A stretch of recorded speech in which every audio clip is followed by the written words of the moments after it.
Hi everyone, I'm Gertie and I am so excited to introduce the Charm Patterns Maria dress. At Charm Patterns, we get asked all the time, what is our best pattern for beginners? And I know a lot of you really want that classic 50s silhouette in a beginner-friendly pattern. So we have created the Maria dress, which is a lot like our night and day dress in a lot of ways. It has a lot of different variations. Plus, it's one of those dresses that you can make in so many different fabrics, everything from casual novelty print cottons all the way to silk dubioni. It's that kind of dress that you want to put on every day, and you're going to make so many different versions of it. The Maria dress is a princess seam bodice, so it has those curved seams that go over the bust. And what I love about that is that they can be a lot easier to fit than darts, especially for beginners. So this is really going to be an accessible dress for a lot of people to start with. You also have this lovely scoop neck. There's an optional Peter Pan collar, and then you have 3 different sleeve options. There's a lantern sleeve, which has a lot of drama, which I love, and then there's a 3/4 sleeve and a short sleeve as well. There is a full skirt with all around pleats and a matching fabric belt that really gives this a vintage touch. Now, if you're not on Patreon, I suggest that you join us because we do have a Maria dress expansion. So you will get another skirt for the Maria dress if you join us on Patreon. All right, so let's get started talking about the pattern pieces, and then we'll get into fabric and supplies. So the next thing we're going to do is we are going to look at all of the pattern pieces for the Maria dress. We always like to do this so that you can see all of the pattern pieces and how they're going to come together so you can start to understand the design and how it's sewn. These pieces are minimized down to 25% so you can see them all. Now, the first piece you're going to cut is the bodice center front, and it is cut on the fold. You're going to cut one of that. Now, make sure that you get the correct piece for your cup size that you're making. And then you'll cut 2 of piece number 2, the bodice side front, which gets sewn together with piece number 1. Again, make sure you pick the correct cup size for that piece. Now let's go to the back. Piece 4 is the bodice side back. You're going to cut 2 fabric. Then you have piece 3, the bodice center back. And these pieces get sewn together. This is called the princess seam, which form those really lovely curved seams over the bust. Okay, and then you also have your skirt pieces, of course. Piece 5 is your skirt front. This needs to get cut on the fold where you see that bracket with the arrows. You're going to cut one of those. It does have notches over here. Instead of 2 notches, that's how you place your pocket. Very important, of course. And then you have all of these lines up here which mark where your pleats are placed. When you cut these out, you're just going to want to make a little notch at the top of each of these lines, and then you'll see how the pleats come together later in the sewing process. And then, of course, you have your skirt back. You're going to cut 2 of this. Again, mark your pleat lines, make sure that you notch for your pocket, and then you'll want to also mark this circle where your zipper ends. You have piece number 7, your pocket. You want to cut 4 of those. And then you'll need to cut a front facing and a back neck facing. Front is cut on the fold and the back is not. So you're gonna cut 2 of the back, and make sure that you cut interfacing for both of those pieces as well. And then you have your belt piece, which you're gonna cut 2 fabric and 1 interfacing for the belt. And now let's talk about your optional style variations. So for the sleeve, you're gonna choose 1 sleeve, but we've included 3 options. You have this piece right here, piece number 8, which is both the 3/4 sleeve and the short sleeve. If you're making the short sleeve, you're gonna cut on this line right here and cut 2 fabric in either case. And then the lantern sleeve has 3 pieces that you'll need to cut. So you have the upper sleeve, the lower sleeve, and then the sleeve facing. For pieces 9 and 10, you're going to cut 2 fabric. For piece 11, you're going to cut 2 fabric and 2 interfacing. And next, let's talk about the optional Peter Pan collar. So there are 2 pieces for the Peter Pan collar. One is the upper collar and one is the under collar. For the upper collar, you will cut 2 fabric and 2 interfacing. And for the under collar, you will just cut 2 fabric. And we're going to show you how to sew this later in the process too. So these are all your pattern pieces. Hopefully that helps you understand a little bit better what they are and how they go together. Next, we're going to talk about fabric and supplies. All right, let's talk fabric and supplies. For your fabric for this dress, you're going to want a light to medium weight fabric with some crispness to the hand. Because this is a great beginner project, a really wonderful place to start for Maria is cottons. So we made a lot of the samples in cotton poplin, like this really fun polka dot print. Also quilting cottons, broadcloth would be great, lawn, sateen. If you like stretch wovens, a stretch sateen would be great. So this is just a cotton sateen with a little bit of lycra blended in for movement and comfort. And then also shirting type fabrics work really well for this design. So Oxford, cotton, chambray, things like that, because they have that nice crispness to them, which really shows up well in the details like the collar and the pleats. Now, if you want to go a little bit fancier and do a bit of a special occasion dress with Maria, one really nice option would be a silk dubioni. That's this type of silk that has different threads woven in each direction. So this is a really beautiful mix of magenta and black. It has these slubs on it. So that would be really beautiful for a special occasion or cocktail dress. And it's easier to sew than a lot of other silks too. You're going to need some interfacing, and for all of these fabrics, a great choice would be a woven interfacing that is fusible, okay? So a lightweight, fusible woven interfacing is perfect. You want to stay away from anything that's non-woven or craft interfacing because that can just become too stiff. So look for something that has a bit of drape to it like your fabric does. Okay, and then other supplies you're gonna need are a 22-inch long zipper. And the method I'm gonna show you for the zipper insertion today is a lapped zipper, which has a very vintage look to it. So you're looking for a standard or regular zipper with this type of tab rather than an invisible zipper, okay? So make sure that you look for a regular 22-inch zipper. And then other supplies you're gonna need are, I always stabilize my zipper openings with strips of fusible interfacing. It should be 1.25 inches wide, and I really love this fusible interfacing that comes pre-cut in strips on rolls. If you make a lot of garments, especially things with zippers, this is great to have. But if you don't want to order a specialty product like this, then you can just cut 1.25 inches wide strips of your fusible interfacing yardage. Okay, and then also you're going to need needles for your machine. Either universal or microtex are perfect for all of these fabrics, and you're going to look to match the size of your needle to the weight of your fabric. So anywhere from 70-10 to 80-12 will be a good match for these recommended fabrics. And then of course you'll want to have thread to match your fabric. For all of our garment projects, we use all-purpose polyester thread, and that's what I would recommend for this project as well. And then you will need a belt buckle if you're making the buckle, which this dress looks so cute with the belt, so I would highly recommend that you do.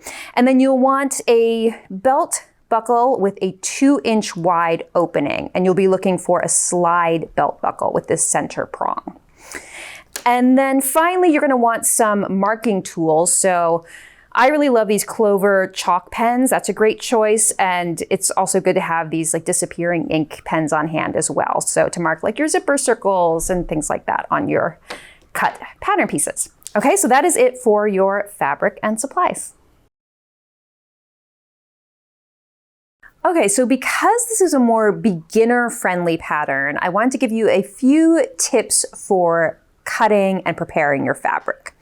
Now, you'll want to pre-wash your fabric however you plan to care for your dress after it is sewn. So if you plan on machine washing your dress, make sure to machine wash your fabric ahead of time so that you pre-shrink it if needed. And then after washing your fabric, you're going to want to make sure to iron it as well so that when you go to lay it out for cutting, there aren't any wrinkles. Okay, so next we're going to talk a little bit about cutting your fabric, but the first thing you want to do is get your fabric on grain. So that means that this cut edge here, you will want to be on the perfect grain line, okay? So see how mine has a little chunk taken out of it? Maybe your someone in the fabric store was cutting swatches out of it. You want to have a nice, perfectly straight edge on the cut edge. So an easy way to do that with cottons is really to just snip into the selvage, which is this finished edge of the fabric.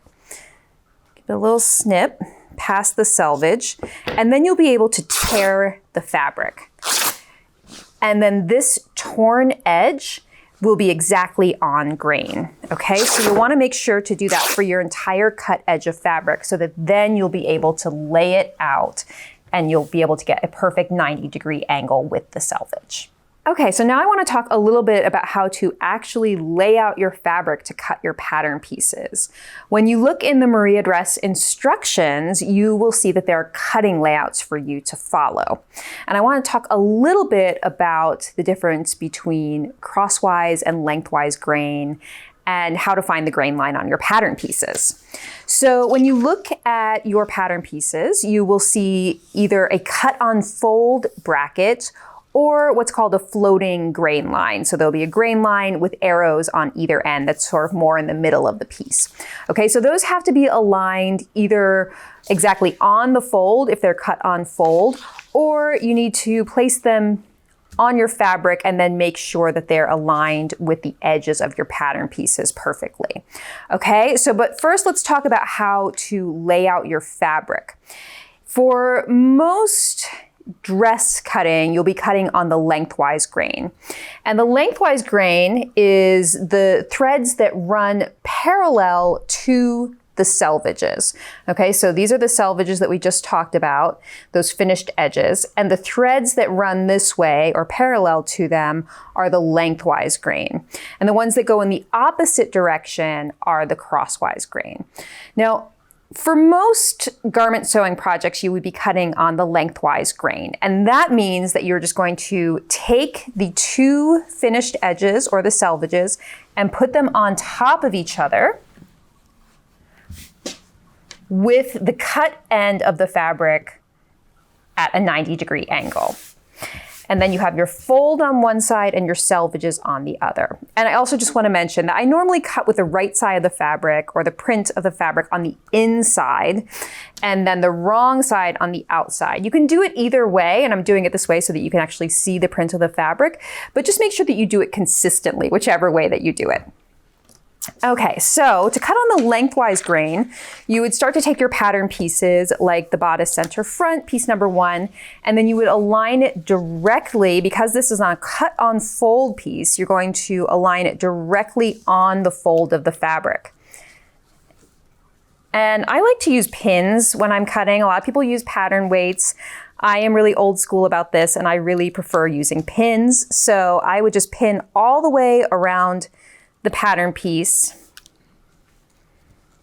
and then cut with scissors. And again, a lot of people prefer rotary cutters, but for me, I am a shears person and I'm going to use scissors to cut out my pieces.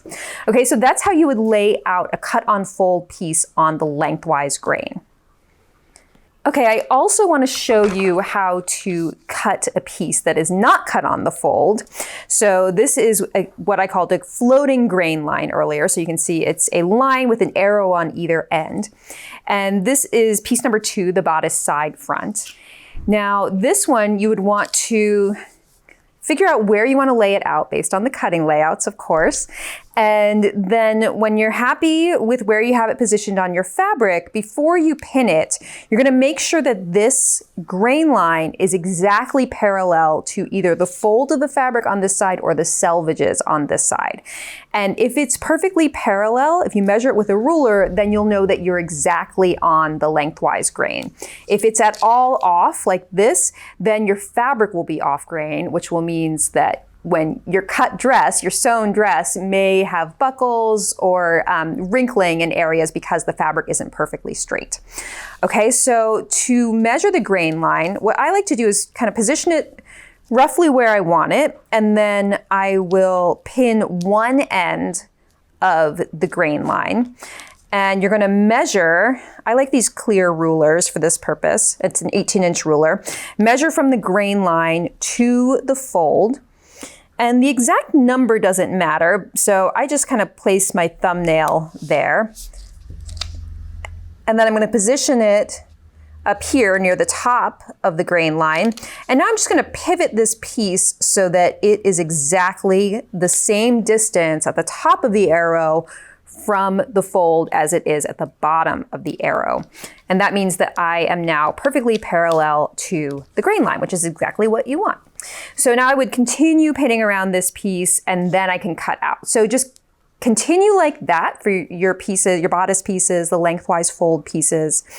And next I'm going to talk a little bit about what it would mean to cut on the crosswise grain, because that's going to come up in this pattern. All right, let's talk a little bit about the crosswise grain and why you would use it. In a lot of vintage styles like this, the skirt pieces get really wide because of the fullness in the silhouettes. And the Maria dress is a great example of that. So you can see on this skirt front piece, the piece number 5, the bottom of the piece, the flare at the hem, gets a little bit wider than this fabric. So you're not going to be able to cut it on the lengthwise grain. But what you can do is refold your fabric on the crosswise grain, which means that you will be flipping the piece around this way and getting the entire width of the fabric. So you'll be gaining more width. Now, I'm going to show you how to refold your fabric, but I want you to keep in mind that this is going to change the direction of a print that you may have. So if you cut the bodice on the lengthwise fold with, say, a floral going up and down the bodice, and then you shift to the crosswise grain for your skirt, then your flowers might be going sideways. So you're just going to need to be cognizant of that. And for instance, on the dress that I'm wearing, I cut both the bodice and the skirt on the crosswise grain so that all of these floral stripes would go in the same horizontal direction. So just think about your print and how you want to cut it. Now, to get your crosswise grain, you are going to refold your fabric. So open it out to the full width like this, and then you would flip it around and you're going to fold the selvages on top of each other this way so that you gain the entire width of the fabric. And then you have all of your yardage to work with crosswise, so you can continue to fold it out to gain as much width as you need for that skirt pattern piece. Okay, so I've rearranged the fabric and you can see the selvages at the top here. We have both the lengthwise and the crosswise grain marked on the pattern piece. And so in this case, I would be measuring this cross grain line to the selvage over here. And that's it. That's how you do your crosswise layout. Okay, the first thing we're going to do is to stay stitch the front neckline. And we're going to do this directionally. So that means we're going to go from one shoulder to center front and back stitch, then flip it over and stitch from the opposite shoulder to center front, overlapping your stitches and back stitching. So to stay stitch, you're going to use a 1/2 inch seam allowance and use your regular stitch length, which is 2.5 millimeters long. Backstitch on each end of your stay stitching. So here I am going towards center front. When you get to center front, you can backstitch, flipping it over and starting at the opposite shoulder. And now stay stitch and overlap your stitching. We're going to repeat the stay stitching on the back, but because there's a center back seam for the zipper, you need to do it just in 2 different stages. So from one shoulder to center back, and then from the opposite to center back. And the reason we do this directionally like this is because the curved sections of the neckline are on the bias, which means that they can stretch out easily as you sew and wear the garment. So this stay stitching will help stabilize the neckline to prevent that gaping. So I'm repeating this on the other bodice back from the shoulder to center back, back stitching on both ends.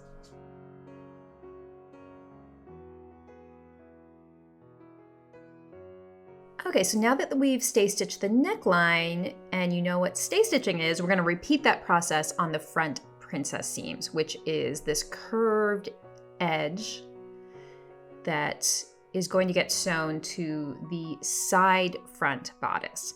You can see there are 2 notches here, which I'm pointing out. We are going to stay stitch from the underarm down to the lower notch. So using that 1/2 inch seam allowance again and a 2.5 millimeter stitch length, I am stitching from the underarm, so that upper edge, down to the lower notch, and then back stitching.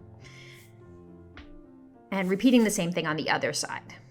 So now I have 2 lines of stay stitching on those front princess seams.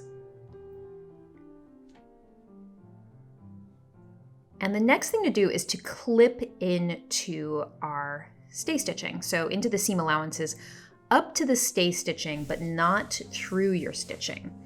And you want to clip about every 1/2 inch. And what this is going to do is it's going to allow us to spread those clips so that we can have this inner curve meet the opposing outer curve on the side front bodice, which will form a beautiful princess seam.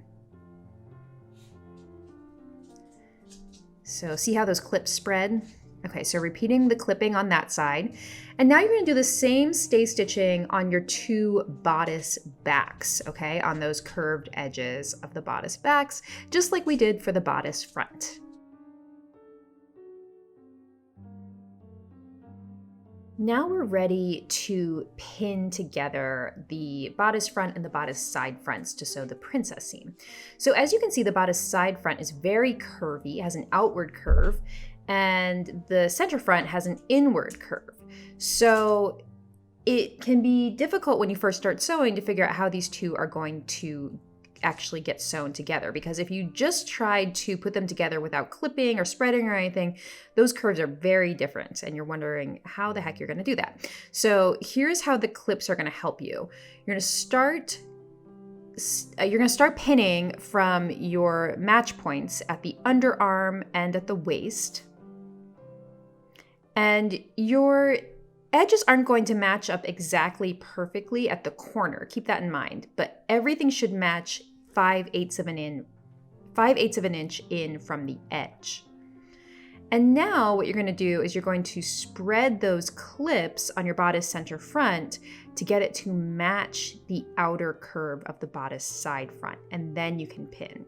So you're really going to need to spread those clips, and the higher you go up in our cup sizes on the bodice, the more you're going to need to spread, because the curvier your side bodice piece will be. So keep that in mind. But here, just continue to spread the clips, use a lot of pins.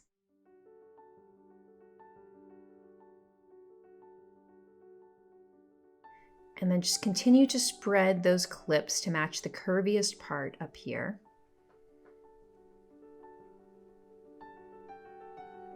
And the stay stitching is going to keep your clips from spreading too much into the seam line itself.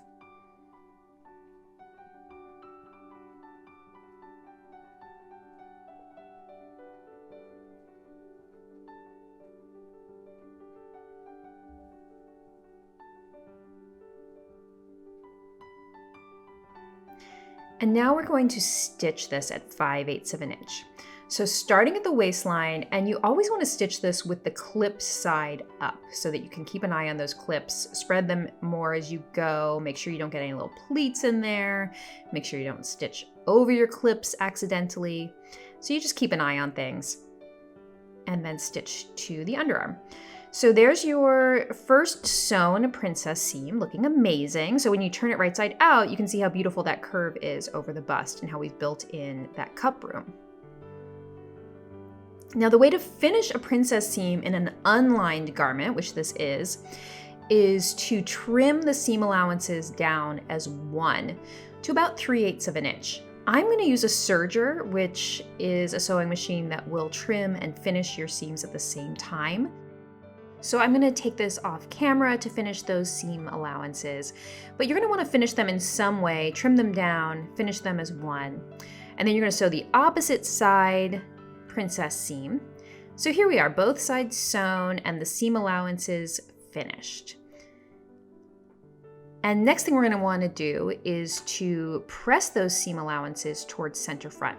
I'm using a tailor's ham here, which is a really crucial piece of equipment to have in your sewing room. You can put curved seams like these princess seams over the ham, and it sort of mimics the curve of the body or the bust here, so that you don't press out the curve in the seam that we've just created. So you're just going to arrange the princess seam over the ham, over the curve of the ham, and then press that seam, those seam allowances, towards center front. Now, if you don't have a serger, you can pink these seam allowances as one. You can use a zigzag stitch. There's overlock stitches on a regular sewing machine. So there are things you can do if you don't have a serger. And there is your finished princess seam. If your fabric will tolerate it, like this cotton will be fine, you can also press a little from the right side just to get those seams looking really crisp. And those are your finished front princess seams.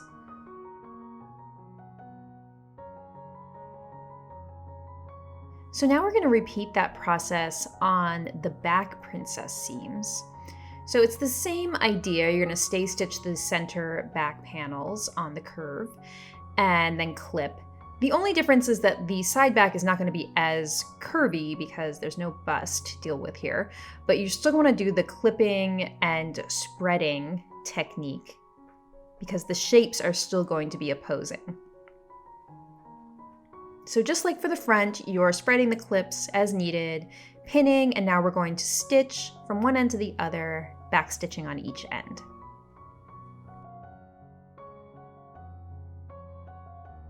Okay, now we're going to sew our shoulder and side seams. So we're going to take our bodice backs and put them right sides together with the bodice fronts, and you're going to match those shoulder seams. And you'll have a notch to match to help guide you on how those shoulder seams go together. And you're going to pin along that shoulder seam and then also the side seams. So match those raw edges of the side seams and pin all the way from the waist up to the underarm.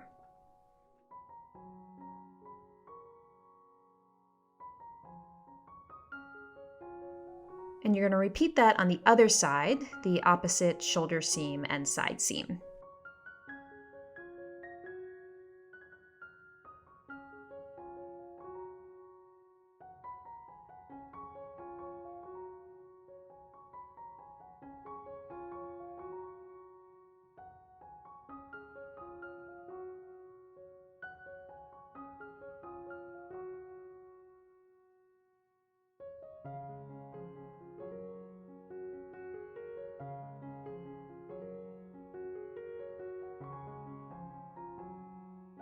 And now what we're going to do is we're going to sew those at 5/8 of an inch.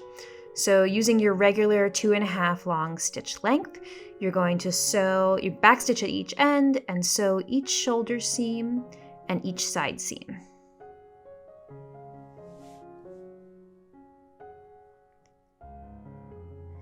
And you may notice my pin position. I always think about which way I'm going to sew this when I'm pinning, just so that my pins are easy to remove. So the head is closest to the side where I'm going to be taking them out. Okay, so now we're going to press those seams open. So you can start with the side seams and press open. So just use your fingers to open up the seam allowances like little butterfly wings, and then you're going to press them flat. You can use a little bit of steam if your fabric is cotton or something that doesn't get damaged by high heat or steam. But it's really important to always press your seams as you go because that will make the outside of your garment look really professional. And for little shoulder seams like this, which can be difficult to reach because of the armhole, I'll just use a ham just so that I can elevate it a little bit and press open each shoulder seam. So now we have something that is really looking like a bodice, which is very exciting. And so our next step is going to be the facing, the neckline facing, unless you're doing the collar. So the next scene will show you how to do the collar, but if you're not doing the collar, you can skip forward to the neckline facing. Now I'm going to show you how to sew the optional Peter Pan collar, because this is the point you would do it in the process of sewing the dress.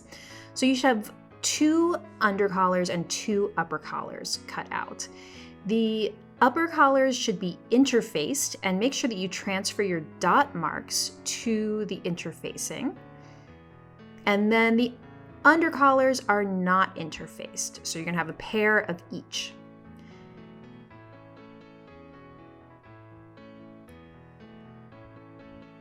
And so now what we're going to do is put one under collar with one upper collar together in pairs. So one will be interfaced, one will not, and you're going to put them right sides together and make sure that your circle marks are matching. And now we're going to start pinning around the outer curved edges. So you don't need to pin anything on that inner notched edge of the collar, just focused on these outer curved edges.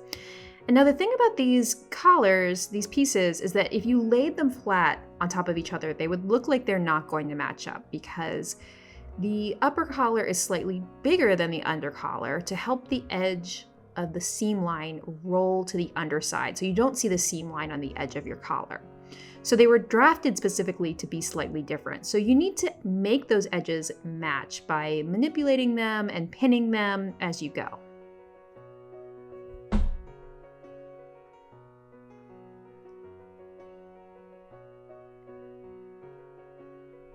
I would use a lot of pins here. And now we're going to stitch around at this outer edge, leaving that inner notched edge unstitched. So I found it a little easier to stitch from the under collar side or the uninterfaced side. So stitching around a 5/8 of an inch and back stitching on each end.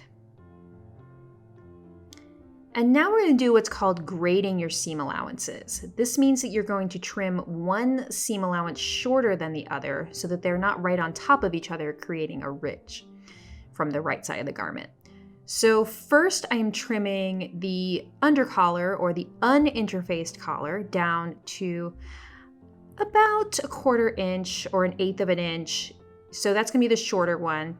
And then the upper collar, the interfaced one, should be slightly wider.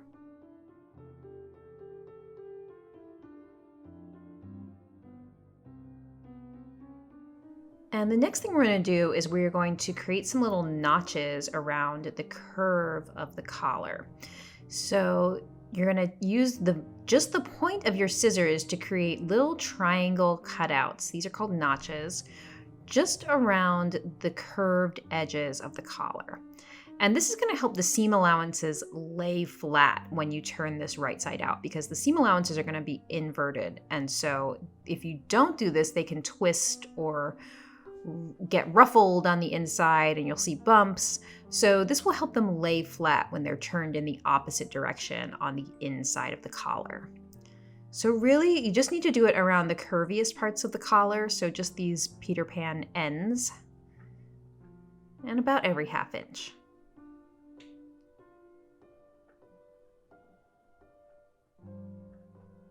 And now what we're going to do is called understitching. So we're going to open out the collar like this, and we're going to stitch on the under collar side. You're going to get as close as you can into this curved corner of the collar, but you're not going to be able to get all the way in there. So just go as far as you can. And what we're going to do is we're going to stitch about 1/8 of an inch from the seam line of the collar. And you want to make sure that the seam allowances underneath are oriented underneath your needle. So they need to be flipped towards the under collar. It takes a couple tries here to get it maneuvered correctly underneath the presser foot. But then once you're good, then you can understitch the collar and go as far as you can into the other corner, the other curve really. And then that is going to help the edge of the collar be nice and crisp. So now I'm back at my ironing board, and I'm just going to press from the under collar side with the understitching on it. And I'm just going to roll the understitching towards the wrong side, to the underside of the collar, which will help get a nice crisp edge. and help that curve look really beautiful. So the combination of the grading, the notching, and the understitching are going to help you get a nice, pretty edge on your collar. So don't be tempted to skip those steps. Now we're going to press this flat. And then the next thing to do is to pin together these raw edges on the inner curve of the collar. And we're going to base these by machine. So that just means that you're going to change your stitch length to a longer stitch, so 4 to 5 millimeters, and you're going to stitch it 1/2 inch, so just to hold those raw edges together as one. So there's one side of your Peter Pan collar. I'm going to repeat all those steps for the opposite side of the Peter Pan collar. So there we have it, the two sides of the Peter Pan collar, which should meet at that center front point. And the next thing I'm going to do is I'm going to take them and I'm going to base them to my bodice neckline. So there's a notch there that should match the shoulder seam, and there's a circle that should match the back circle on your bodice. So you've got a couple match points there. You're going to base that, and then that is going to get sandwiched between the facing and the bodice itself.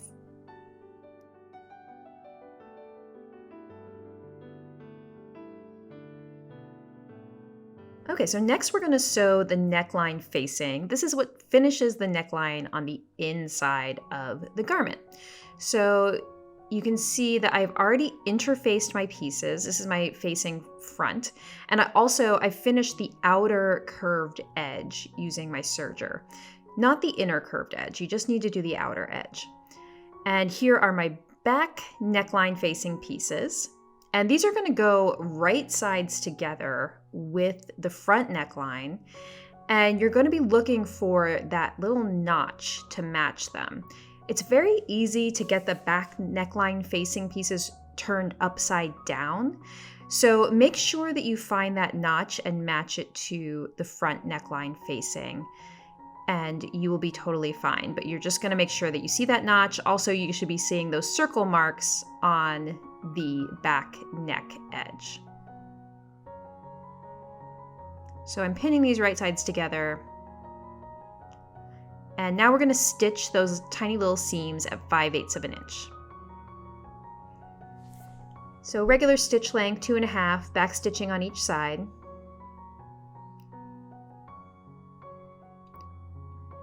And now I'm going to press these open.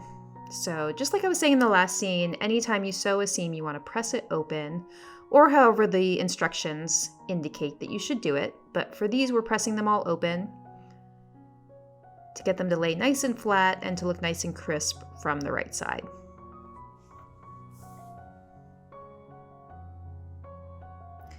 So there is your completed neckline facing.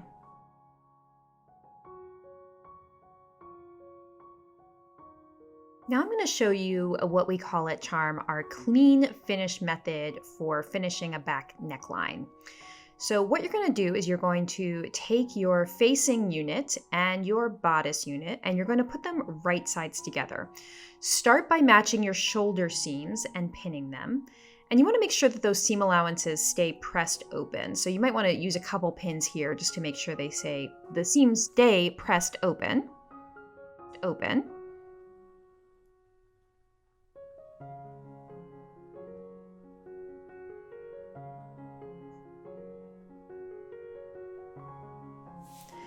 And now we're going to work on the bodice back. So lay this out on your surface with the bodice back facing up towards you, and the facing will be laying down right sides together onto the bodice back. Now this is all in preparation for inserting our lap zipper. So what you need to know for now is that the right side of the bodice is the underlap side of the lap zipper. And you're going to match these raw edges around the neckline, these two layers right sides together, and then you're going to take the seam allowances at the center back of the dress and you're going to turn them as one towards you, 1/2 inch. Okay, so get out a little ruler and double check your work here. You want to make sure that that is exactly 1/2 inch, and then you're going to pin them together as one. And I call this nesting those seam allowances inside each other, because you can see how they're kind of rolled inside each other and they're both facing the same way. And here you can just fill in a couple more pins. And then next we'll work on the left side of the bodice, which is the overlap side. So on this side, you are going to do something a little different. You're going to take the facing alone. So take that seam allowance and turn it in 7/8 of an inch. And pin it. So you are not turning it together with the dress seam allowance. This is only the facing seam allowance, and it's 7/8 of an inch. And then the dress seam allowance, you're going to fold over it, so nest over it, but only turn it in 5/8 of an inch. So really, you want to measure all of this, check it very carefully. You should have a 1/4 inch gap between those two seam allowance when you look inside the little nest there. And so you're going to pin those together, 7/8 on the facing, 5/8 of an inch on the dress. And now, just like we did on the other side, you're going to fill in pins around the neckline and also on the front neckline. And this clean finish method, I know it's a little confusing if you're new to sewing. It's going to help you get a really nice finish on the inside of your dress where the lap zipper is inserted. Now, it is optional, so you can do without and just sew to the neckline edge. It will mean that you have a little bit of a messy finish on the inside, but it's not a big deal, so just know that it's optional.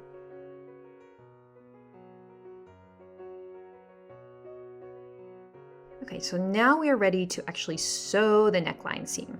So we're going to start at one folded edge and stitch all the way around, ending at the opposite folded edge. So 5/8 of an inch seam allowance, 2.5 stitch length, and make sure to back stitch at the beginning and end.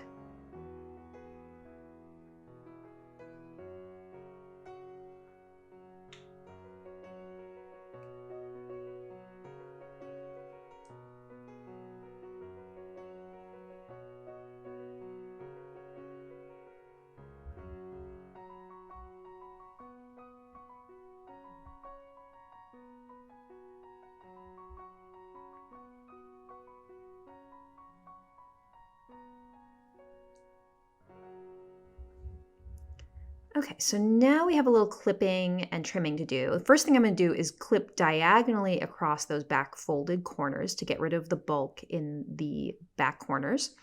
And now we're going to grade our seam allowances. So the interfaced seam allowance, or the facing seam allowance, you're going to trim shorter than the other one. So a little less than 1/4 inch is good. So we're going to trim that shorter all the way around. And this is going to help when you turn the seam allowances. When you turn the garment to the right side, you don't want to see a ridge of two seam allowances trimmed right on top of each other. So this helps create a sort of beveled edge.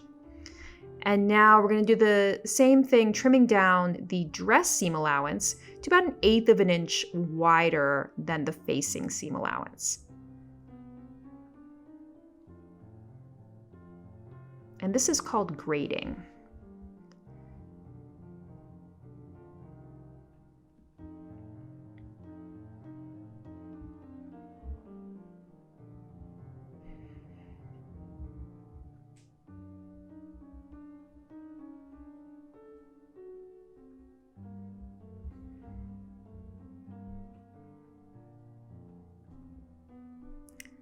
And now we have some clipping to do.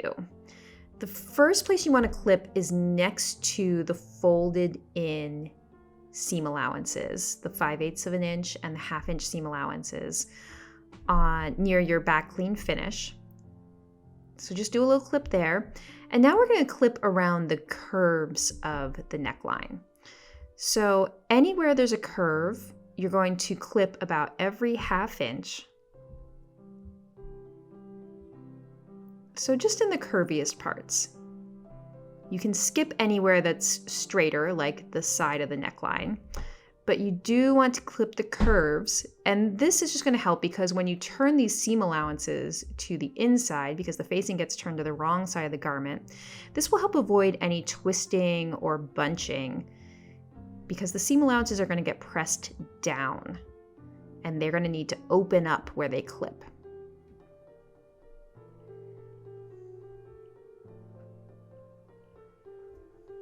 So I'm just continuing to clip all the way around the curviest parts of the neckline.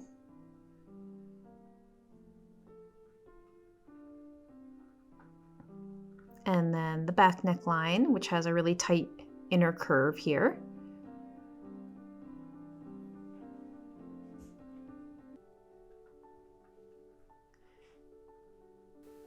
And there you go. Your clips are finished, and the next thing we're going to do is called understitching.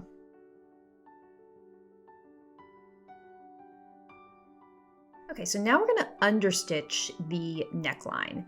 Before that, you need to turn these corners right side out.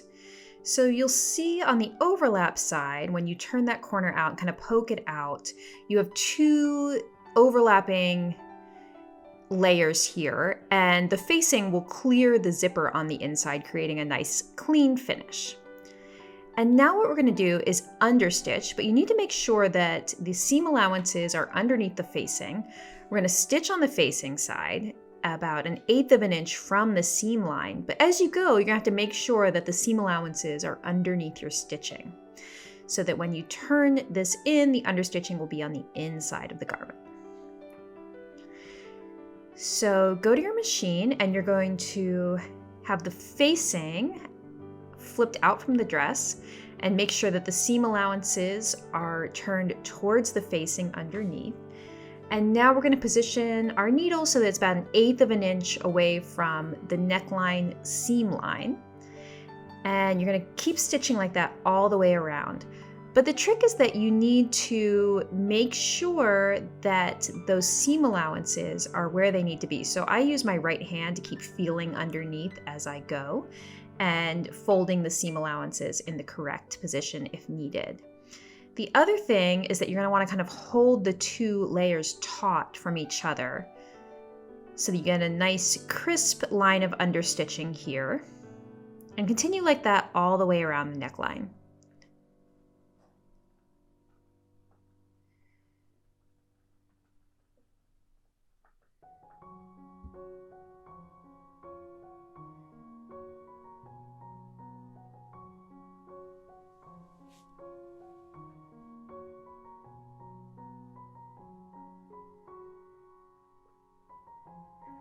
And now the next thing we're going to do is press. So turn the facing to the inside of the garment, and the understitching will already be helping form a nice crisp edge here, but you're going to use your fingers. I'm using my hand to just kind of isolate this seam line.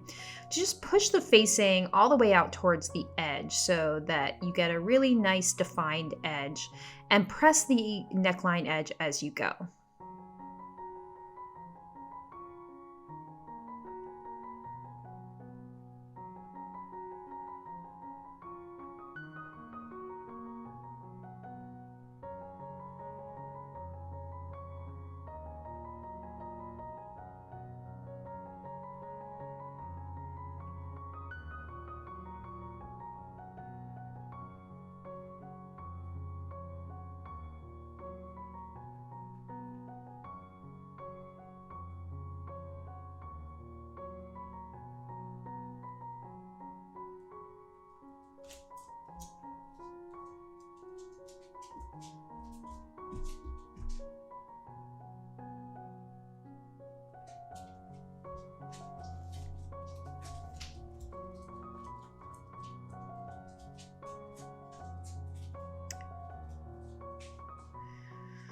Okay, so now you can see you've got a nice pressed neckline, beautifully finished, and now we can move on to the sleeves.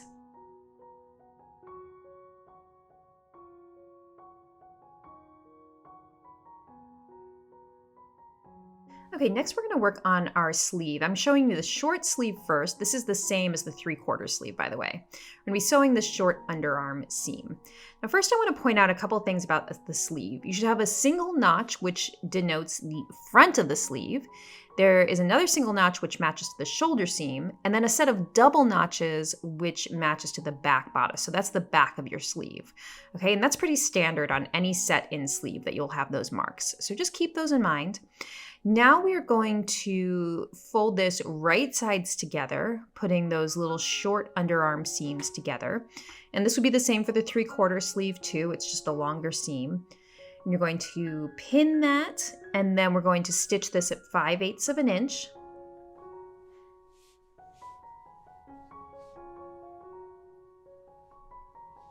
And now we're just going to press this little seam open.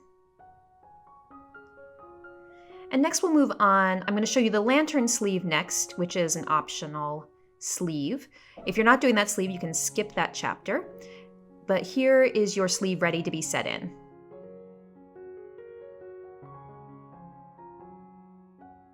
Okay, now I'm going to show you the lantern sleeve variation. This is a really cool vintage-inspired sleeve. It has 3 main pieces. We're looking at the upper sleeve now, which is similar to any other set-in sleeve in that it has a notch for the front of the sleeve, a double notch for the back of the sleeves, and then a single notch where it matches the shoulder seam. Now, the shape is very different because it's a flatter cap and then a really dramatic curve at the lower edge, but the idea is the same. So then the next piece you have is your lantern sleeve lower, and then you also have a facing for the hem lower edge of the lantern sleeve. So all 3 of these pieces need to be sewn into rings. So starting with the lantern sleeve upper, we're going to fold this right sides together and sew the underarm seam, which is that straight edge of the piece. So pin it first, and then we're going to sew this at 5/8 of an inch, back stitching on both ends. And now we're going to press it open.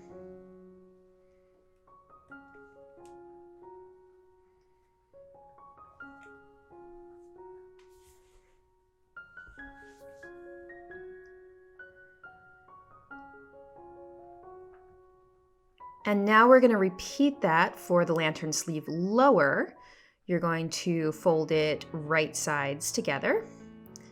This inner curved edge is the lower edge of the sleeve, and then the upper curved edge gets sewn to the lantern sleeve upper.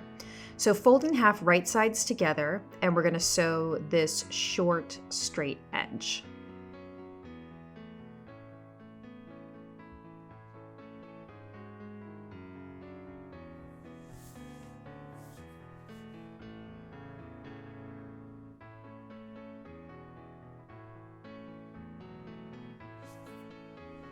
Now we're going to press that seam allowance open. And now the same thing for the facing. So the facing finishes the lower edge of the lantern sleeve where your arm comes out. And what we're going to do is we're going to, it's interfaced by the way, so make sure you're interfaced first, and then put those short edges together, right sides together, and again, stitch that short edge and press it open.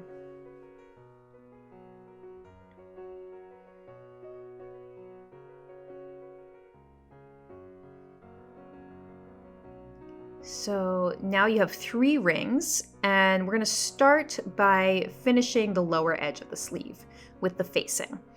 So you're going to take your facing and you're going to flip it with the wrong side out facing you and put it right sides together with the lower edge of the lantern sleeve lower. And you're going to match the underarm seams and pin, making sure those seam allowances stay pressed open. And then you're going to match these raw edges of the sleeve and the facing and pin them together. And you have 1 notch to match there. And now you'll see that I can't fit this over the free arm of my sewing machine, and you don't want to stretch out the sleeve. So what you're going to do instead is you're going to go from the inside of that circle and you're just going to stitch inside the circle like so.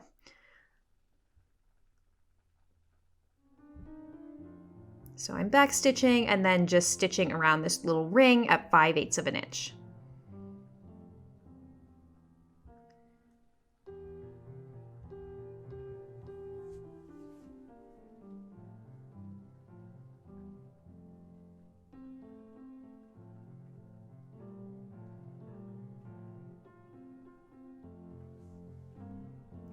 And now we're going to grade these seam allowances. So the interfaced one should be the shorter one, and the uninterfaced one will be the wider one. So these next steps are going to look a lot like the steps that we did on our neckline facing. There's grading, and then we're going to do some clipping and then understitching. So you're going to start to see some patterns form here in your sewing. Anytime you're applying a facing or finishing an edge like this, you're going to want to follow these steps.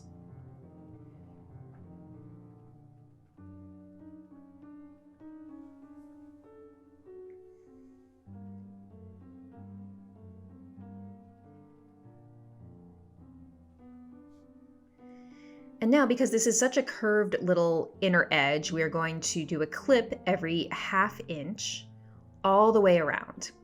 And again, all these steps are going to give you a really professional, clean, finished edge.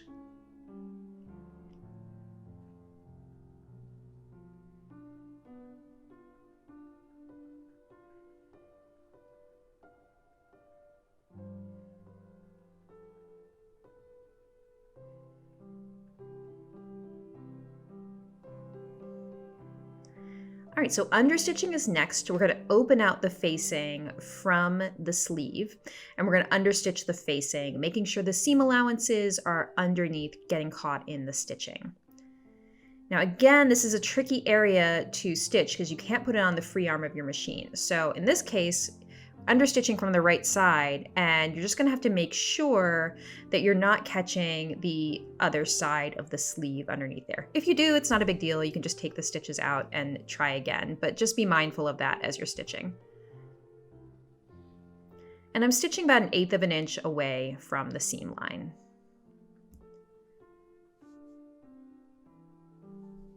And now we're going to turn the facing to the inside of the sleeve lower, and you can see how lovely this finished edge is going to look. And always after understitching, the next step that I do is pressing. So again, you're going to start to see these patterns form in your sewing. After understitching comes pressing. So some people will press before understitching. I think that this method works really well because the understitching is there to kind of help you press the edge and form a nice clean edge. So I like to do it in this order.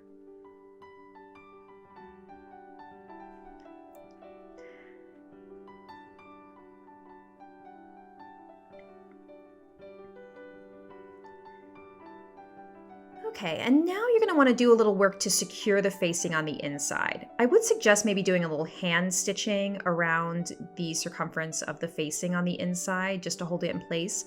But the other thing that you can do is called stitching in the ditch at the underarm seam. So make sure the facing is caught underneath, but not the other side of the facing. And you're going to just stitch right in the underarm seam line, which will conceal your stitching because you're stitching in the ditch of the seam line. And you're catching your facing on the inside, which will secure the facing at the underarm. But yeah, you might want to do just a little more stitching around the edge because it's free there, and you want to make sure that it stays on the inside of your sleeve. And there's your finished lower edge of the sleeve. And now we're going to sew the lantern sleeve lower to the lantern sleeve upper. So grab your lantern sleeve upper. And what we're going to do here is we're going to turn this ring wrong side out. So these are going to get stitched together along these curvy edges. So I'm going to show you how this is going to work. It's a cool little trick here. You turn the upper wrong side out. And then we're going to put the lantern sleeve lower inside it, right sides together.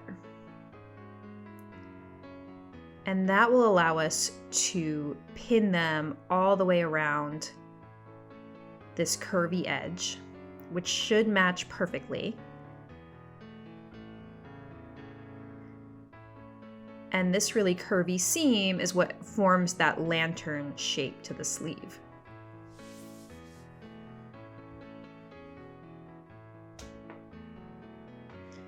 You'll have some notches to match here, so keep an eye out for those.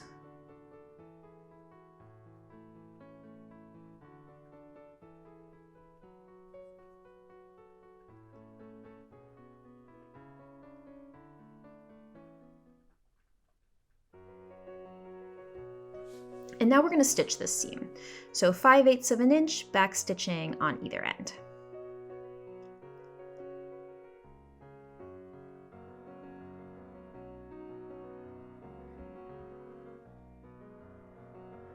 Okay, so that is the sleeve sewn together at the center seam. So there are a couple ways you can finish this. You can finish the seam allowances separately and press them open, which is what I'm going to do.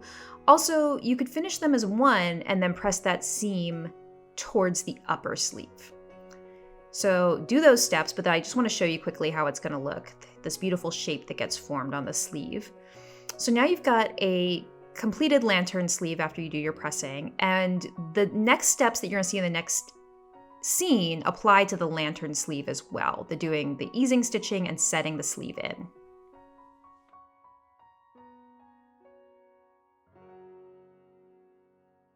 Okay, so now we're going to do what's called easing the sleeve cap. And this means we're going to do some long machine stitches, 2 rows of them, between the notches on the sleeve cap, that curved upper edge of the sleeve. And keep in mind that these steps are the same no matter what sleeve you're doing. So you have your front notch, single notch, and then your double back notches. And we're going to do 2 rows of long stitches in between there. So put your machine on a long stitch, 4 to 5 millimeters. And you also want to make sure that you have many inches, just about 4 to 5 inches of thread tails behind the presser foot. And now we're going to do a row of stitching at 1/2 an inch.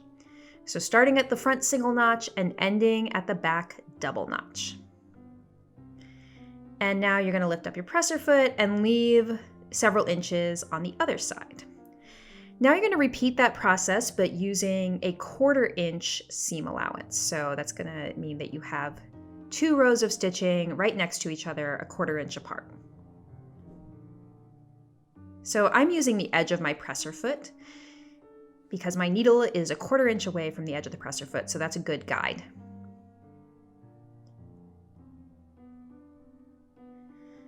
Okay, so now we have 2 rows of easing stitches between the notches. And what's going to happen when we go to set this in is we're going to pull the bobbin threads, which are on the wrong side of the sleeve, because we stitch from the right side. Pull the bobbin threads to pull up the easing stitches. It's like a gather, but not quite, because you don't actually want to form gathers. You just want to pull up the sleeve cap to make it slightly smaller without getting any gathers or pleats. So you want to see a slight ruffled edge, but you don't want to see any actual gathering or pleating on the seam line itself. All right, so that is your sleeve cap prepped for setting into the bodice. So the easing process is the same for the lantern sleeve as well. It would be the exact same thing.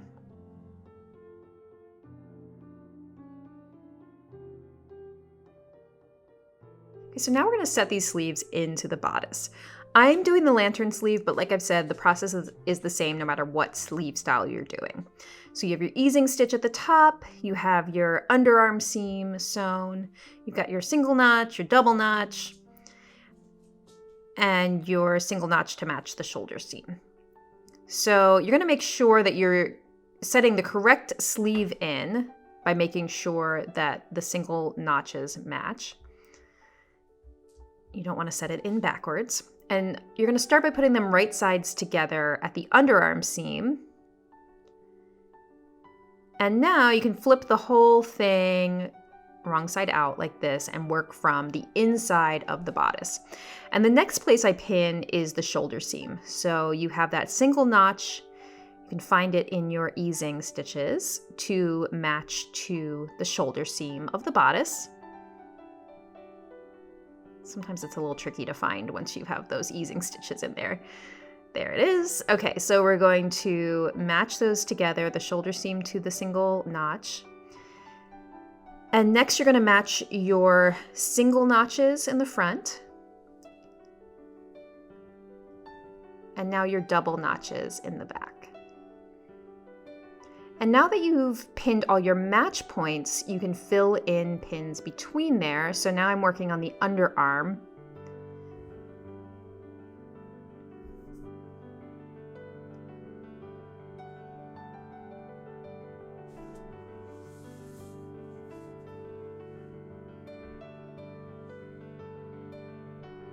And now we're going to do the cap where the easing stitches are. So you need to release the easing stitches or pull them up more to make sure that they match the bodice, the armhole exactly. So it's okay to see those ruffles on the edge, but you don't want to see any gathering or pleating on the actual seam line 5/8 of an inch from the edge. So if you need to just smooth out those stitches, now's the time to do it. So I had pulled mine up a little bit too much, so now I'm just releasing some of the easing stitches to get them to match. And pinning all the way around. And now we're ready to sew around the armhole. So here you can use the free arm on your machine. And I'm sewing from the bodice side. Make sure that your seam allowances stay pressed open, the side seams. And at the beginning of your seam, you're going to backstitch, and at the end. And you're stitching at 5/8 of an inch. Now, make sure that you're using your 2.5 millimeter long stitch length, because the last thing you did was the easing stitches at 4 to 5. So it's easy to forget to switch your length back. So just double check that you've done that. You're overlapping your stitching and backstitching again. And now there is your finished sleeve set into the bodice.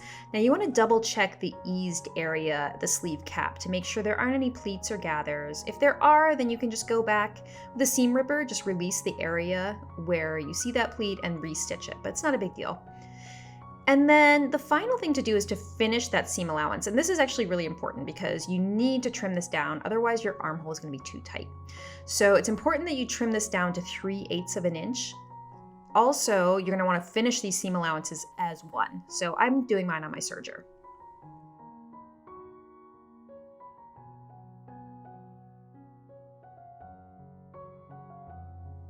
Okay, so now we're going to work on the skirt. So I have already sewn my center back seam on the skirt backs. So above the zipper circle, you want to make sure that you've applied 1¼ wide strips of interfacing to stabilize your zipper. And then you're going to stitch from the zipper circle down to the hem and press those seam allowances open. So here's your skirt back before it's pleated. You should have notches for your pleats at the top. You have a center back opening for your zipper. And now we're going to apply the pockets. So you should have notches on your side seams.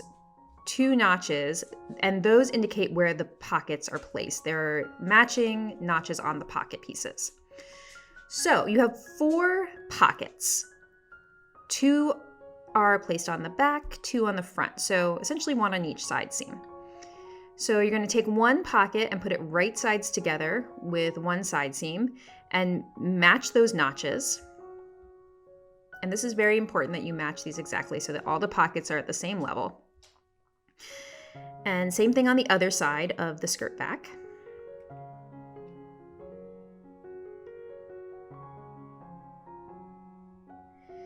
And now we're going to stitch the pockets on, but very important to note that we're using a different seam allowance than usual. You're going to use 3/8 of an inch. So 5/8 of an inch is here, 3/8 of an inch is there. It's 1/4 inch smaller than what we normally use. That's so that the seam line of the pocket gets hidden inside the pocket. So sew those on at 3/8 of an inch, backstitch at each side. And now you're going to press this. You don't press it open. From the right side, you're just going to fold that pocket out, and now we're going to press the pocket over the seam allowances. So if you get confused, just know that what you're doing is that you're pressing the pocket away from the skirt. And the seam allowances are pressed as 1. So I'm going to repeat that on the other side of the back with the other pocket.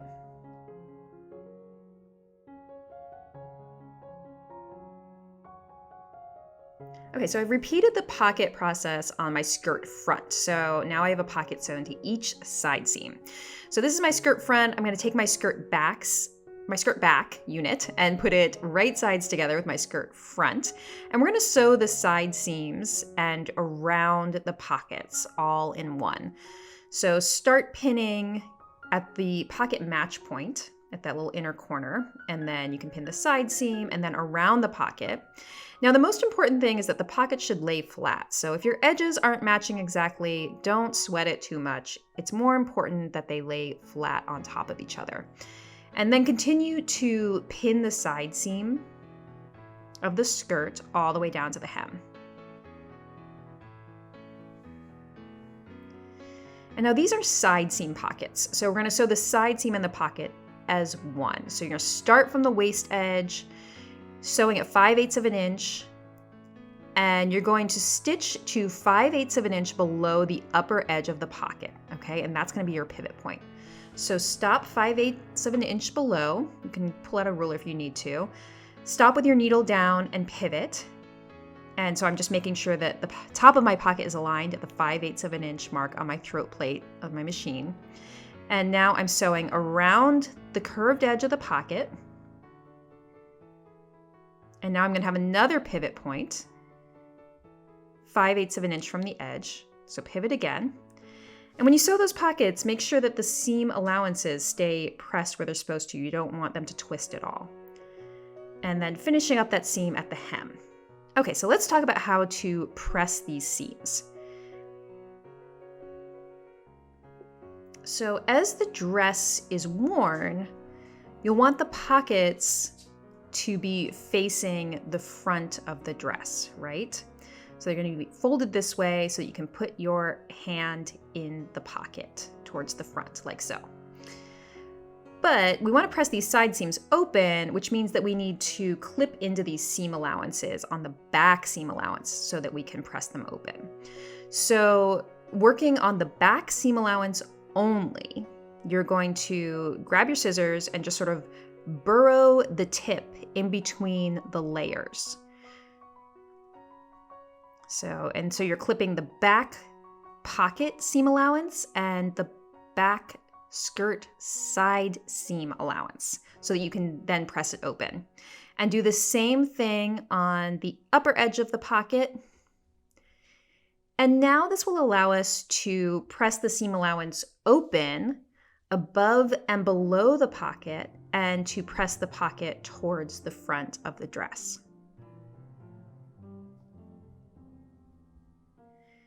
And so you would repeat that same process on the other side seam, and then we'll be ready to pleat the skirt.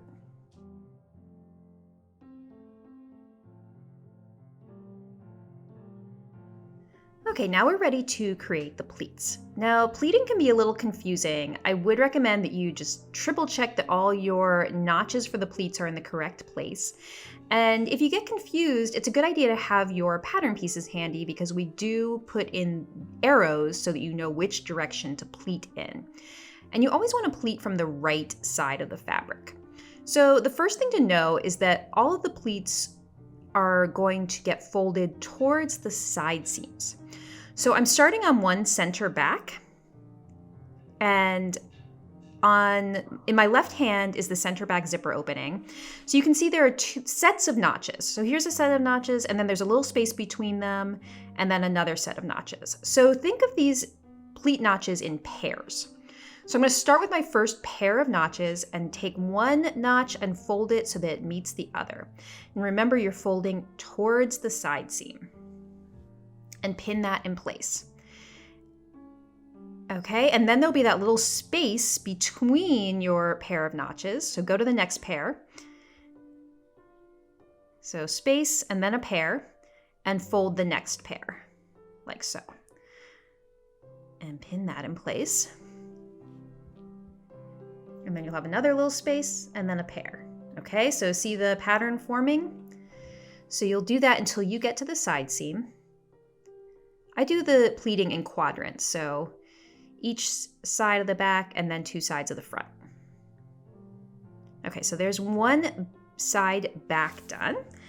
Now I'm going to show you how to do the front. So I would recommend finding the center front of your piece by folding it in half and then placing a pin or 2 there so that you know where your center front is.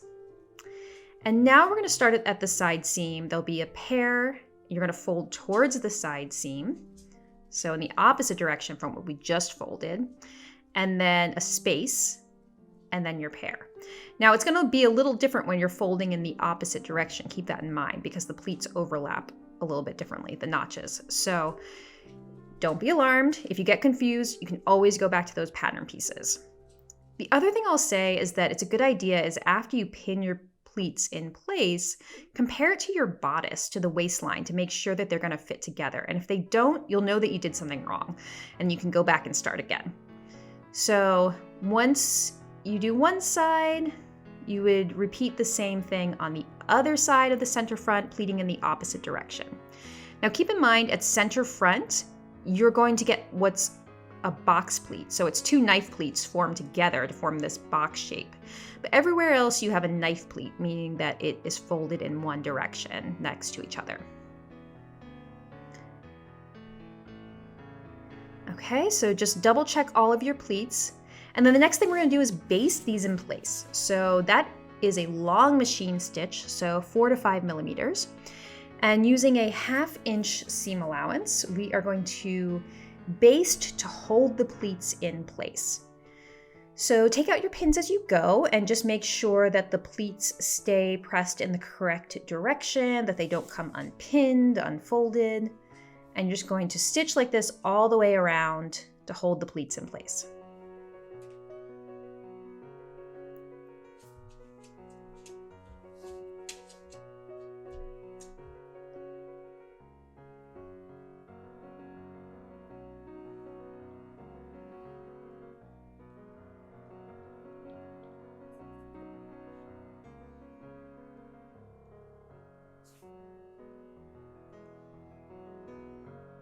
Okay, so there is my pleated upper edge of the skirt. And next we're going to sew it to the bodice.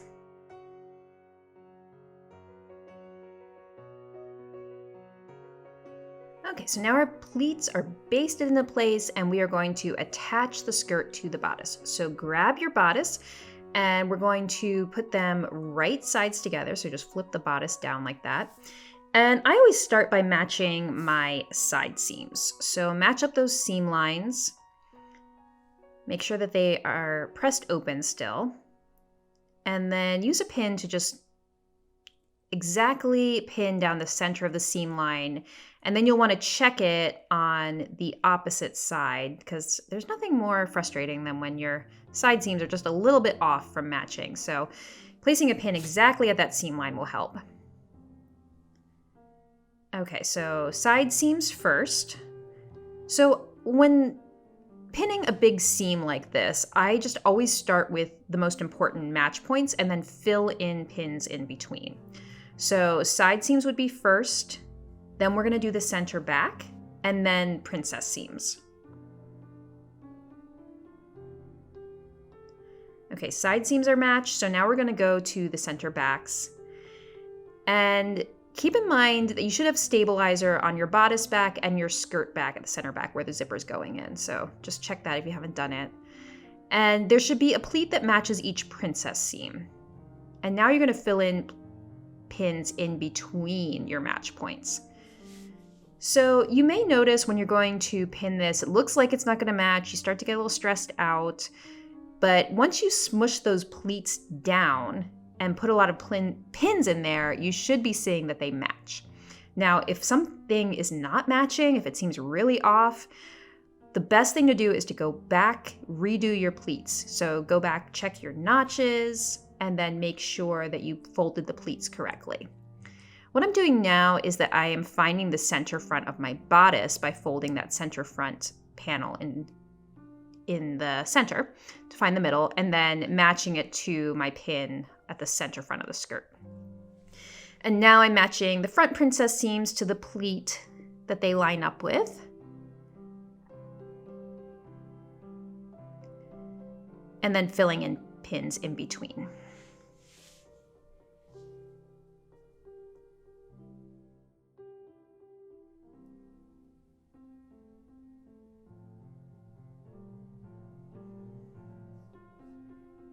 So see how I'm just kind of squishing those pleats down and using a lot of pins.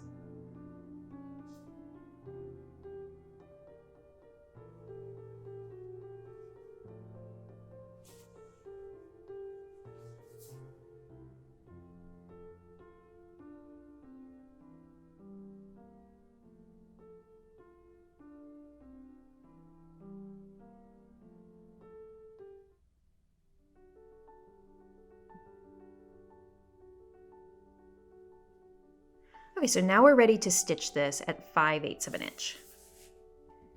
So use your regular 2.5 millimeter long stitch length and backstitch at the beginning and end.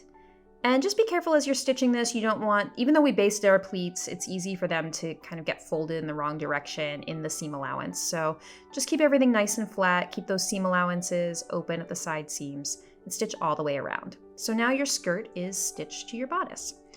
Now you're going to want to finish these seam allowances. So my preference is to finish them together as one, and you'll also want to trim them down. So I'm just going to take mine to the serger and trim it down to 3/8 of an inch while finishing the seam at the same time, and then press it towards the bodice. And now you have a skirt attached to your bodice.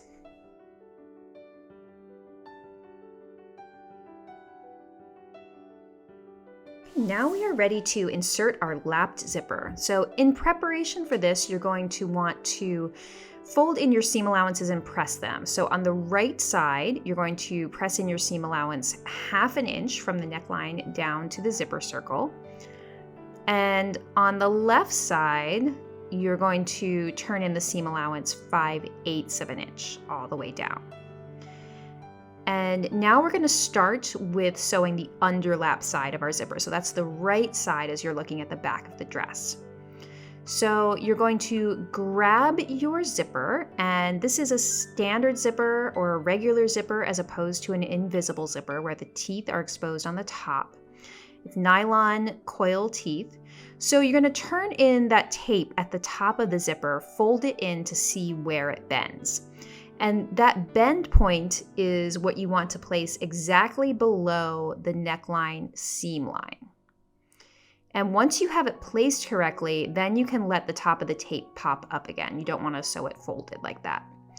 So now you're going to take the edge of the fabric, the folded edge, and you want it to meet just next to the zipper teeth. Okay, so I'm pinning through the seam allowances of the dress to the tape underneath, the tape of the zipper, and I'm making sure that the fold is just next to the zipper teeth, but not overlapping at all. So you're going to pin all the way down. You can see I'm pinning with the sharp ends of the pins pointing up because that's the way we're going to sew from the neckline down, so we can pull the pins out as we go easily this way. So pin all the way down to the zipper circle. And now we're going to stitch right next to the fold. So open your zipper about halfway. And now you're going to want to install a zipper foot onto your machine. So on my Bernina, this zipper foot is the kind where you're going to install the zipper foot and then you can move the needle to either side of the foot. You might have a foot that you install on either side of the needle, but the point is you want to be able to stitch on either side of these teeth and to be able to adjust which side you're stitching on. So now I have my needle to the left of the zipper foot so that I can get close to the zipper teeth. So I'm stitching close to the fold, about 1/16 of an inch away from the fold of the fabric, as close as you can without stitching on top of the zipper teeth. And stitching all the way down from the neckline to the zipper circle. And it's a good idea to kind of hold the fabric from the back and from the front here to create a nice taut surface.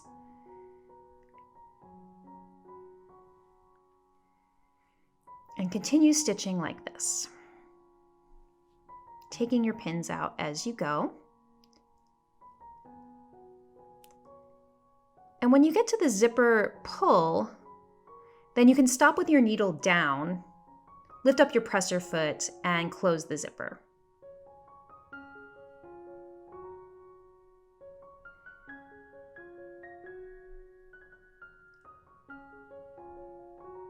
So keep stitching until you get to the zipper circle, or where the seam line opens at the base of the zipper. And now we'll move on to the overlap.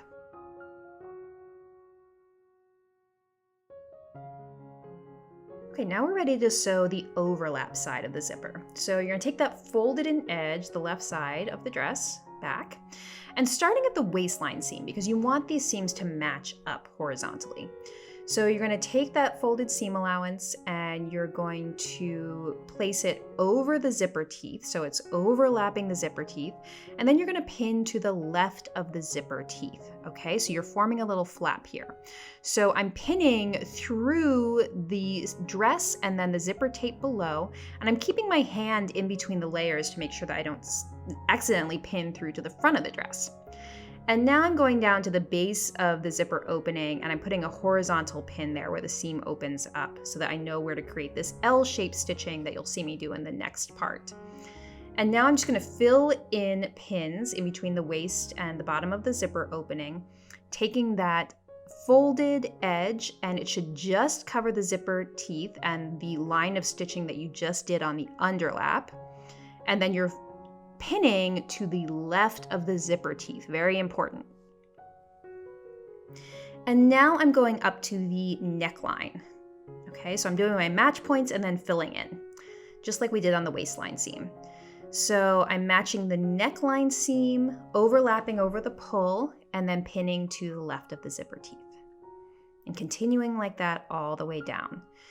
So your folded fabric should just cover the line of stitching that you did on the underlap side of the zipper. And again, I'll say it again, pinning to the left of the teeth and keeping your hand in between the layers to make sure that you're not accidentally pinning any layers of the front of the dress.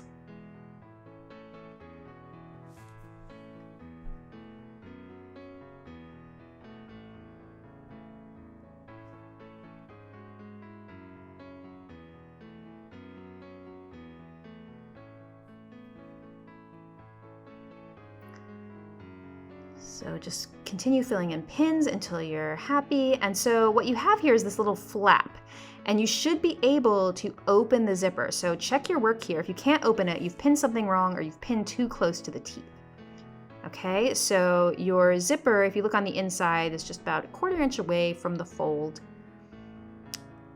And now we're going to top stitch this overlap side. So take it to your machine, and now you have to flip this around, the orientation. So I'm switching my needle to the right of the zipper foot. If you have the other type of zipper foot, you might have to move the foot itself to the other side of the needle.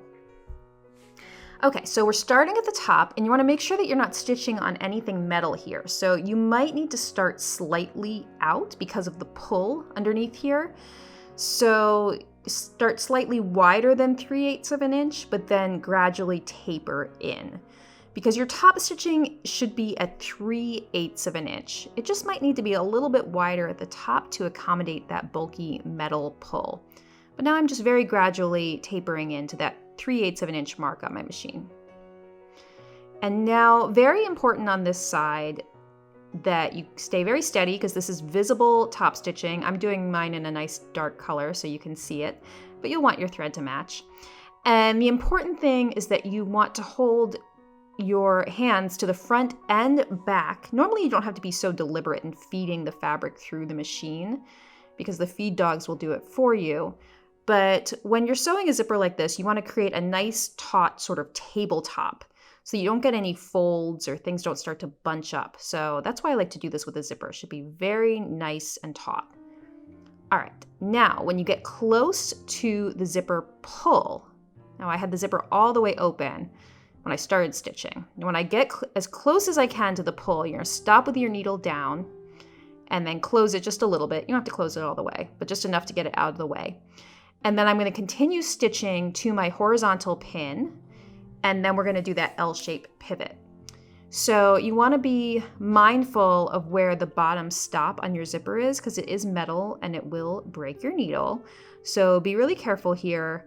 You want to pivot either just above or just below that metal stop. Now, if you have excess zipper length, that's fine too. You can just, leave a little extra tail on your zipper, but you probably won't with this dress. So just be mindful of where you're pivoting so you don't break your needle.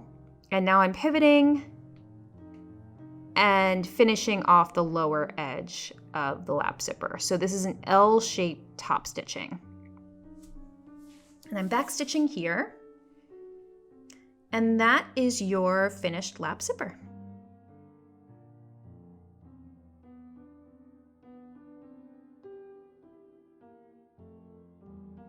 Okay, now we're gonna sew the cute little matching belt to go with the dress. So you should have 2 belt pieces and interface one side. We've used this heavy craft interfacing to give it stability. If you want more stability, you can interface both belt pieces, but we've just done one. So you're gonna put them right sides together, and we're going to pin all the way along each long edge. These are very long pieces, you can only see part of it here. Each long edge, and then the short pointed end. And so the only end you're not gonna pin or sew is the short straight end. That should stay unpinned and unstitched. So here's our pointed end. You're gonna pin all the way around there.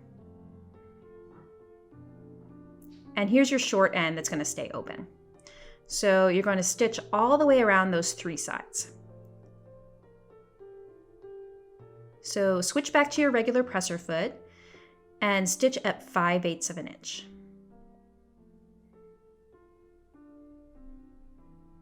And you're going to pivot at each of these corners here.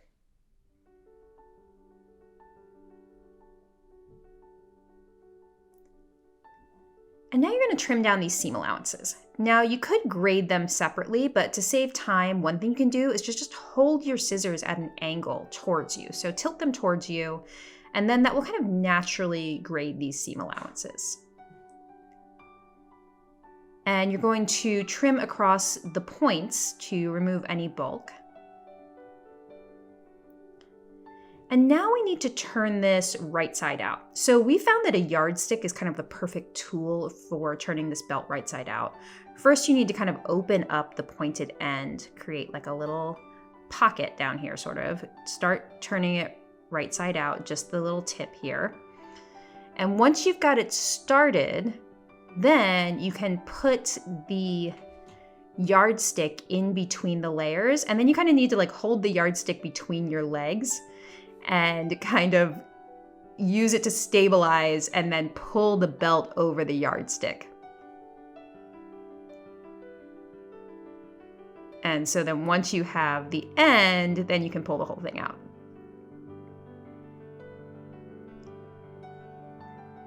And so next you'll just kind of, finish it by hand here. So just kind of turn it right side out. The yardstick is a nice little tool for this because it's the perfect size.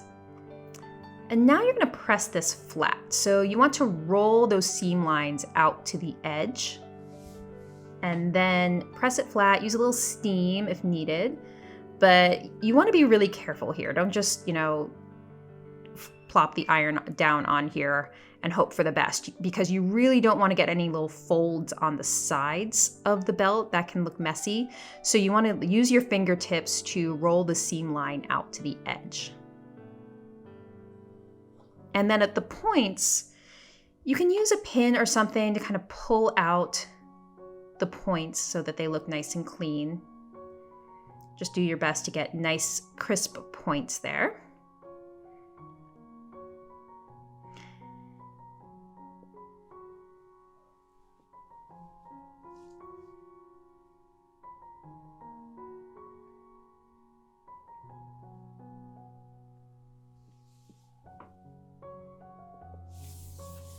Just take your time with this until you're happy with how your belt looks. And once it's pressed flat, we're going to top stitch it so it holds the layers in place.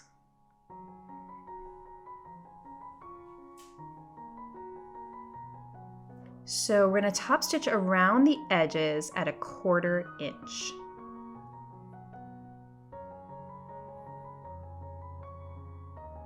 So take it to your machine, and I'm just using the edge of my presser foot as my guide here, my regular presser foot, and stitching 1/4 inch from the edge all the way around. And this is called top stitching. So pivot at each point.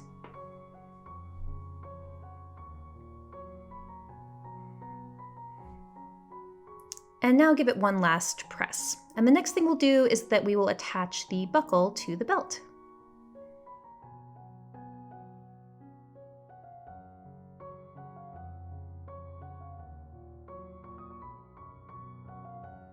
Okay, so we're ready to attach the buckle to the belt. We're using these slider type of belt buckles, which don't have a prong. So they're a little bit easier to sew. So what you're going to do is you are going to thread the belt through the center part, so the center slider, and fold it in like so. And then you're going to pin it in place. And we're going to top stitch next to that center slider bit of the buckle. So what we're going to need to do is stitch kind of in between the buckle parts here. So this can be a little tricky. You can also hand stitch this if you just decide it's too complicated, but I was able to do it pretty easily on my machine just using a zipper foot so that I don't stitch on the belt itself, the belt buckle itself. So stitching from the wrong side here, using my zipper foot so that I can get close to the belt buckle without stitching on it and breaking my needle, and then just stitching that down. And there you go. Now my belt buckle is attached and ready to be threaded through the buckle.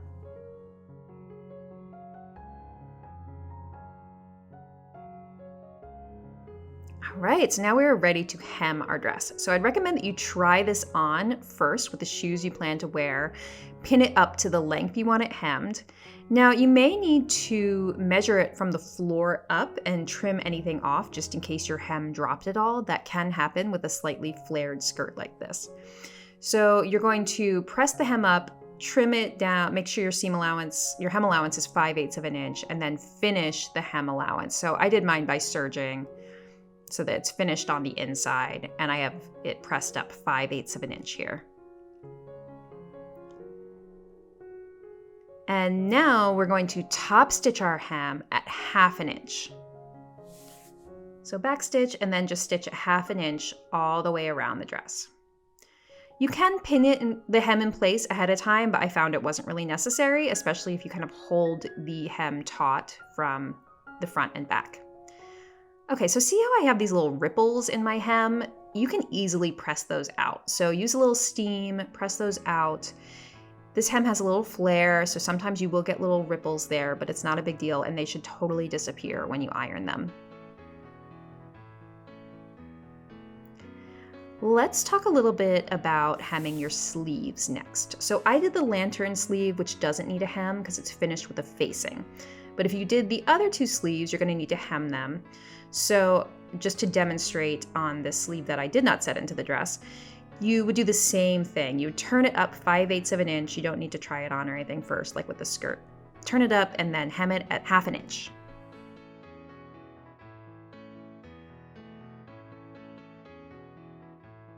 Okay, so let's go over a couple little finishing things for your Maria dress. On the belt, you may find that you want just a little more security than this type of slider buckle gives you. Especially in a cinched dress, you may find that it slides open, so you might want just a little bit more security. So one thing you can do is to use a hook and bar and try on the dress and see exactly where you want the belt to close. And then put the hook side of the hook and bar on the point, and then put the bar side on, so it corresponds on the belt to close it. So that will just give you a little bit more security. You could also use a snap or something like that. And you would hand stitch those in place just to one layer of the belt so you don't see it on the right side.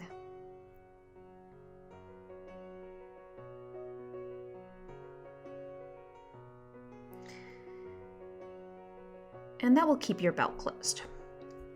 Okay, so now on the dress itself, we just have a couple little tidying things to do here.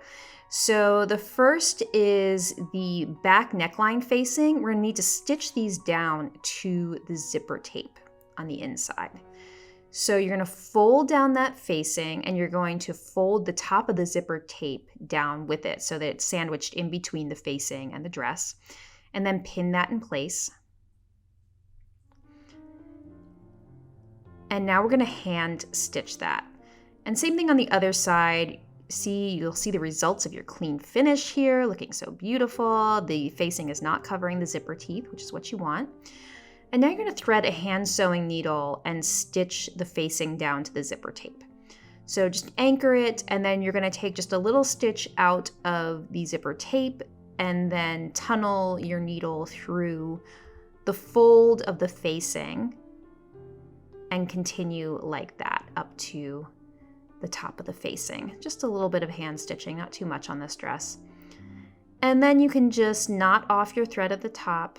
I usually just do a couple stitches on top of themselves. And repeat that on the other side.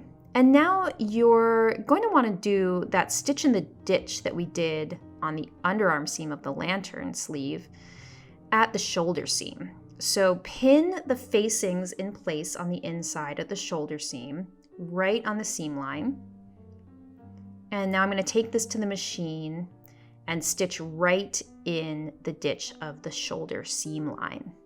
So when you do stitch in the ditch correctly, your stitching shouldn't show at all because you're holding those layers taut and you're really stitching right in the gutter of the seam line, and then your stitches disappear. And now your facings will be held in place at the shoulder seams. So there is your beautiful finished Maria dress from the front, and now let's look at the back, your beautiful lapped zipper. Trim any of those threads and you are done. Okay, everyone, that is it, your Maria dress. I hope you have loved learning how to sew this pattern. I cannot wait to see what you make with it. Like I said, you can make this in so many different fabrics. So please do upload your photos on social media and tag me. I'm Gertie18 on Instagram. And don't forget to use the hashtag #CharmPatterns and Maria dress. Thank you so much for watching, and I will see you next time. Goodbye.